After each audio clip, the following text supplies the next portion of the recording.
Okay, so thing to kind of really identify when you've got your verb is um, if it has the prefix. So if you've got an epsilon at the start or something like that, then you'll be talking about the past tense. If there's the sigma included in the suffix, then it will be the future. It could be the aorist as well, but it would need the epsilon at the front. Okay.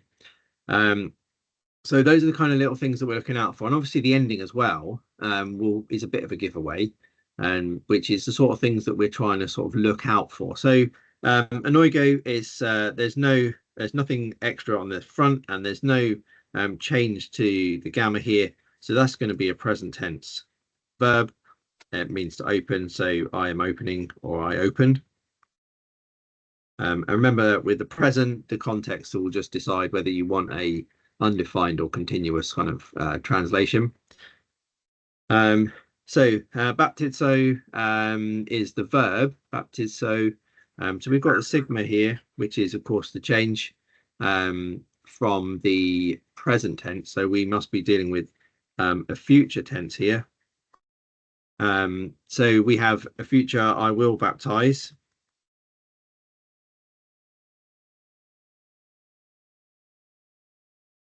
So when we come to number 3, the epsilon at the front is an indicator that we're in the past tense, because the stem is this bit here, and it comes from the verb grapho, which means to write, and because of the epsilon here and the ending here, we've got a graphon, and that means it's in the imperfect tense. Okay, it's being in the imperfect tense, which means that I was writing, is what we have for this one. I was writing. Okay, so it's a sort of continuous in the past. Right, so number 4, and we have the epsilon at the front tells us we're in the past, but this time we have the sigma change to xi. So we've got and the alpha ending. So we have an aorist ending here. So we've got aorist. So we're again in the past, but this time undefined. So with our verb to pursue or to persecute, just I persecuted.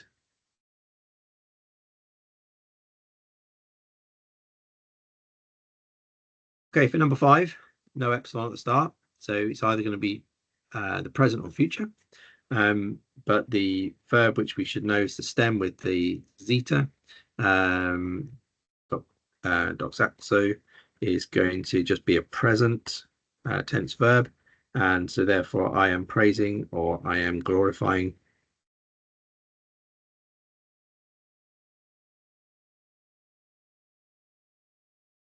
Right, for number 6, ekeruxa. So we have the epsilon start, so we're in the past tense, and we have this ending here, which tells us that we are in the aorist tense. We've got the sigma included as well, so we have an aorist verb now, and is to preach. So in the aorist, we're just going to put I preached. And then kratzo, so that's just the ordinary verb. There's no epsilon at the start, and the zeta hasn't been changed to xi. Remember, that's a special one, has its own form. So that's just going to be the present tense, which just means I am crying out, or I cry out, something along those lines. Number 8, a pempon. So it comes from pempo, which is to send, and here we have an epsilon, but there's no sigma or no change to the pi to psi.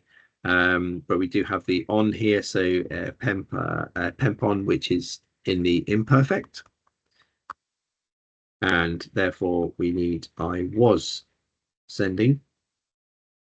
So we get the sort of continuous action in the past. And then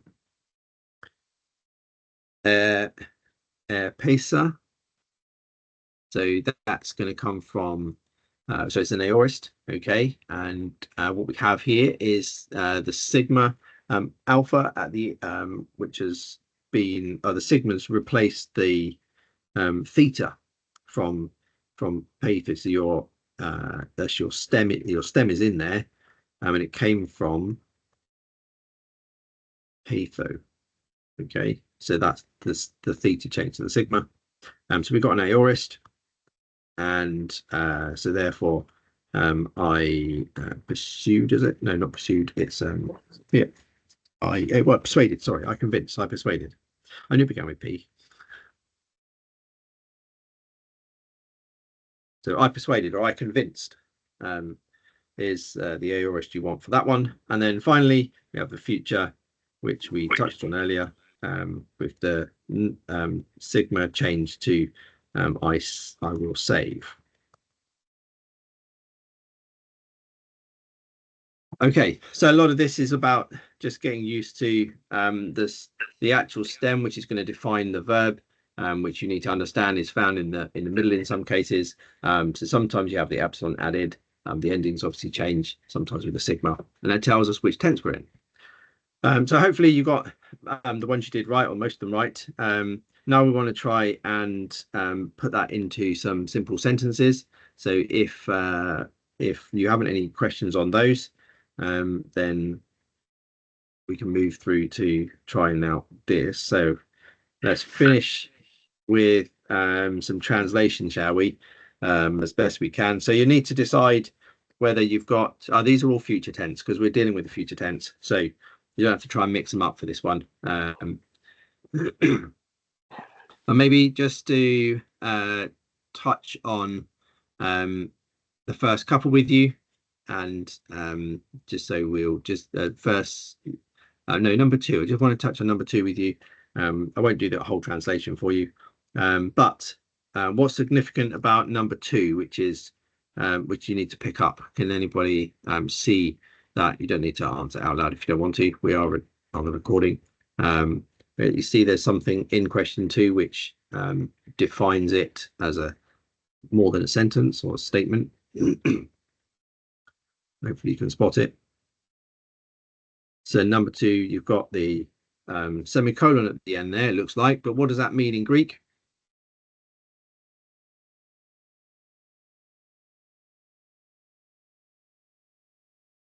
You might remember that tells us that we've got a question. So we're going to write it as a question. So when we translate it, we need to understand that we're asking a question here. And so we need to obviously translate it accordingly. So kraxusin, which we'll do this one. So the kraxo comes is the main verb. Okay, and that's been changed to a future. So they will cry out. And then pros, ton theon. So pros in which follows the accusative, which means towards or to towards. So so we've got they will cry out to God, but it's a question. So we would write, will they cry out to God?